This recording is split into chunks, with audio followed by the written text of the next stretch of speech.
Most welcome all of you in this YouTube channel. आज की video में हम पढ़ेंगे मुल्क राज आनंद द्वारा लिखा गया उनका बहुत ही पॉपुलर नावल है अनटचेबल। तो आज इस वीडियो में हम अनटचेबल के 20 most important objective type questions को पढ़ेंगे।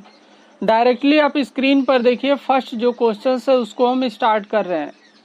क्वेश्चन नंबर 1 में देखिए, कह रहा है कि व्हेन वाज मुल्क राज आनंद बॉर्न। मुल्क राज आनंद का जन्म कब हुआ था, उसका ईयर पूछा है। आपके सामने 4 ऑप्शन है, इसमें करेक्ट ऑप्शन पर आपको टिक करना है। तो इसमें देखिए जो करेक्ट ऑप्शन हो जाएगा ऑप्शन नंबर बी, 1905 में मुल्क राज आनंद का जन्म हुआ था। नेक्स्ट क्वेश्चन में कह रहा है कि what is the place of birth of Anand. Mulk Raj आनंद का प्लेस क्या है जहां पर उनका जन्म हुआ था। दिल्ली, जालंधर या पेशेवर या पटना। तो यहाँ जो आपका करेक्ट ऑप्शन है हो जाएगा ऑप्शन नंबर सी, पेशेवर। क्वेश्चन नंबर 3 में कह रहे हैं कि what was the first novel of Anand. Mulk Raj आनंद का जो पहला नावल है वो कौन सा था। Untouchable, coolie, two leaves and a bud, the village. तो मुल्क राज आनंद का जो फर्स्ट नावल है वह है ऑप्शन नंबर ए, अनटचेबल। अक्सर कॉम्पिटिटिव एग्जाम में इसको पूछा जाता है कि मुल्क राज आनंद के जो फर्स्ट नावल है वो कौन सा है। नेक्स्ट क्वेश्चन में कह रहे हैं कि विच प्राइज वाज ही अवार्डेड इन 1967। यानी 1967 में उन्हें कौन सा अवार्ड दिया गया था।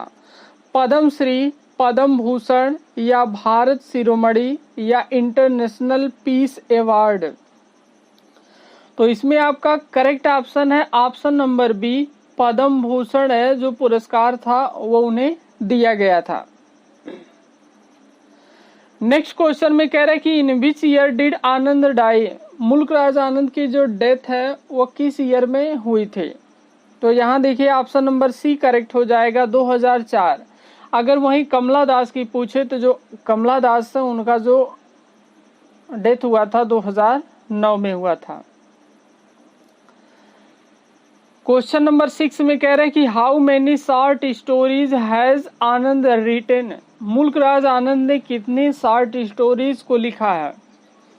तो इसमें आपका करेक्ट ऑप्शन होगा ऑप्शन नंबर ए, 70। यानी 70 शॉर्ट स्टोरीज को उन्होंने लिखा है। नेक्स्ट क्वेश्चन में कह रहे हैं कि what is the most important quality of Anand as a knowledgist. Knowledgist के रूप में मुल्क राज आनंद की मोस्ट इम्पॉर्टेंट क्वालिटी क्या थी। पैट्रियटिज्म था, ह्यूमनिज्म था, रिलीजन था या पॉलिटिक्स थी। तो यहाँ जो मोस्ट इम्पॉर्टेंट की क्वालिटी थी वह थी ह्यूमनिज्म है, इसलिए देखिए करेक्ट ऑप्शन होगा option number B. Next question में कह रहा है कि who is the hero of untouchable. Untouchable का हीरो कौन था। तो आप जाने कि अनटचेबल में सबसे ज्यादा टॉर्चर, सबसे ज्यादा डिप्रेस्ड, सबसे ज्यादा अगर किसी को टॉर्चर परेशान किया जाता है तो वह कैरेक्टर है बाखा। इसीलिए जो बाखा है वह अनटचेबल का हीरो है। नेक्स्ट क्वेश्चन में देखिए कह रहे हैं कि where was the outcast colony situated. Outcast लोगों की जो कॉलोनी थी वो कहाँ पर स्थित थी। आउटकास्ट का मतलब है अनटचेबल लोग, जो अछूत लोग होते थे, जो लो कास्ट से बिलोंग करते थे। इन द टाउन कह रहा है, अवे फ्रॉम द टाउन, यानी कस्बे में लोग रहते थे या कस्बे से दूर रहते थे। कह रहे कि फिर देखिए थर्ड ऑप्शन में कह रहे हैं कि नियर द कंटेनमेंट, यानी जो कंटेनमेंट्स है जिसको हम छावनी कहते हैं, जहाँ पर सैनिक या पुलिस लोग होते हैं वे टेम्पररी टाइम के लिए वहां पर रहते हैं, उनका निवास स्थान होता है। डी में दिया है लाई द विलेज, या विलेज के ही आसपास वे लोग गांव में रहते थे। तो इसमें आपका करेक्ट ऑप्शन हो जाएगा option number C, near the cantonment, यानी वे लोग छावनी में रहते थे कुछ समय के लिए। जैसे होता है कि वे छप्पर बना करके उसी में रहते थे टेम्पररी टाइम के लिए। क्वेश्चन नंबर 10 में देखिए कह रहा है कि who gave hockey stick to Bakha. Bakha को हॉकी की जो स्टिक थी यानी जो छड़ी थी वो किसने दिया था। चरत सिंह है, रामचरण या कर्नल या नोबडी। तो इसमें आपका करेक्ट ऑप्शन होगा चरत सिंह। जो चरत सिंह है वे ही उससे बाखा के काम से प्रसन्न होकर के बाखा से प्रॉमिस किए थे कि हम आपको जरूर एक हाकी देंगे, इसलिए वे उसको हाकी गिफ्ट किए।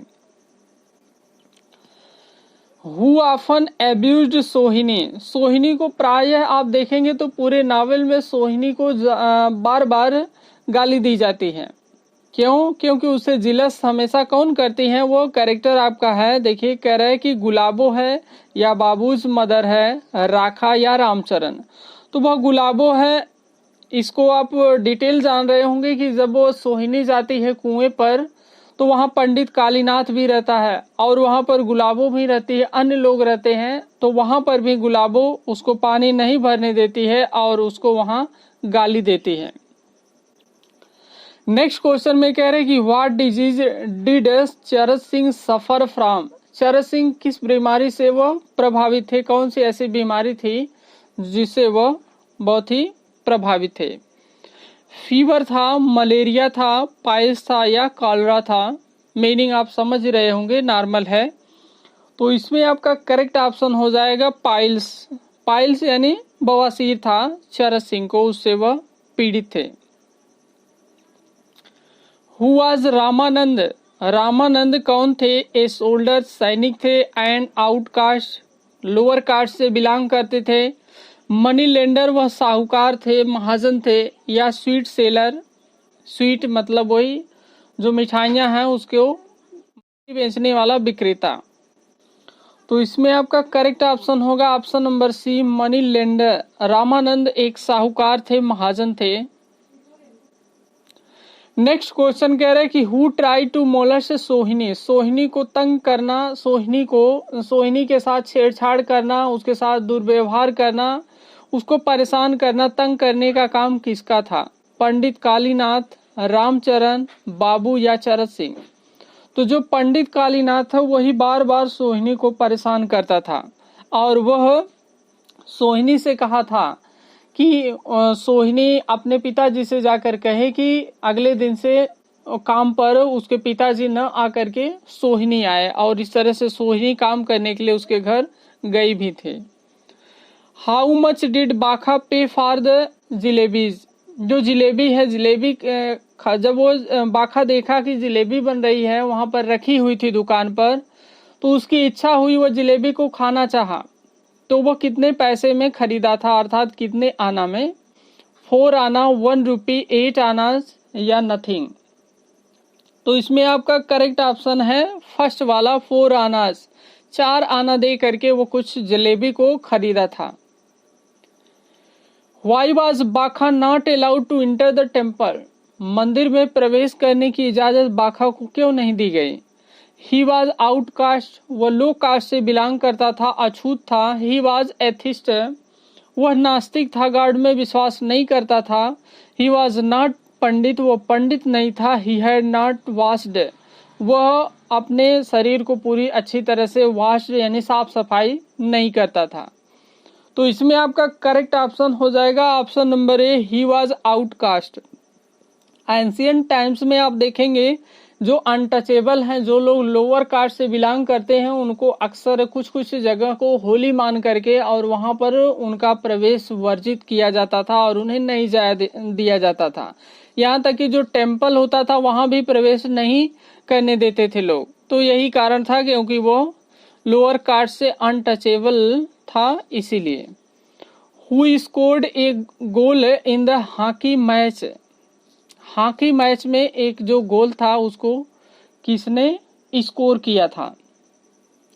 बाबू था, रामचरण, बाखा या चरत सिंह। तो इसमें आपका करेक्ट ऑप्शन है बाखा। जो बाखा था, जब वो हॉकी मैच खेला तो वहां पर वो अपने गोल को स्कोर किया था, जो टारगेट था उसको वो कंप्लीट किया था।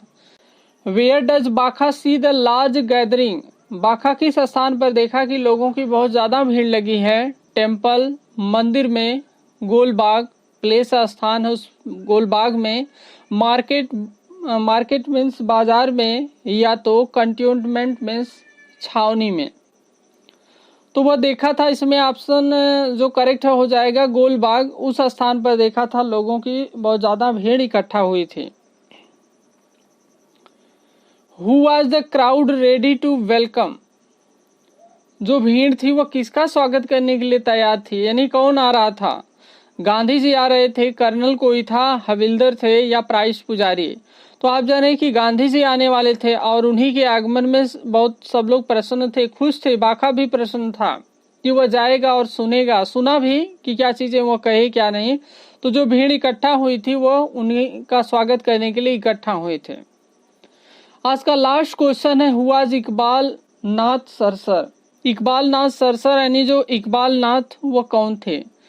पोएट थे, कवि थे, प्राइस पुजारी, पॉलिटिशियन, कोई नेता थे या स्वीपर साफ सफाई करने वाले सफाई कर्मचारी थे। तो जो इकबाल नाथ है यह आपके एक पोएट थे, यह भी उसमें शामिल थे। तो अनटचेबल से टोटल जो ऑब्जेक्टिव टाइप क्वेश्चन है सिर्फ 20 ही है। तो आज की इस वीडियो में बस इतना ही। अनटचेबल के 20 ही most important objective type question था इस वीडियो में इन्वॉल्व था। शेष इसका जो वन लाइनर पार्ट होगा उसको हम नेक्स्ट वीडियो में कवर करेंगे। तो वीडियो अगर पसंद आई हो तो आप इसको लाइक शेयर कमेंट जरूर कीजिएगा। चैनल पर अगर आप नए हो तो आप इसको सब्सक्राइब जरूर कीजिएगा। Thanks for watching.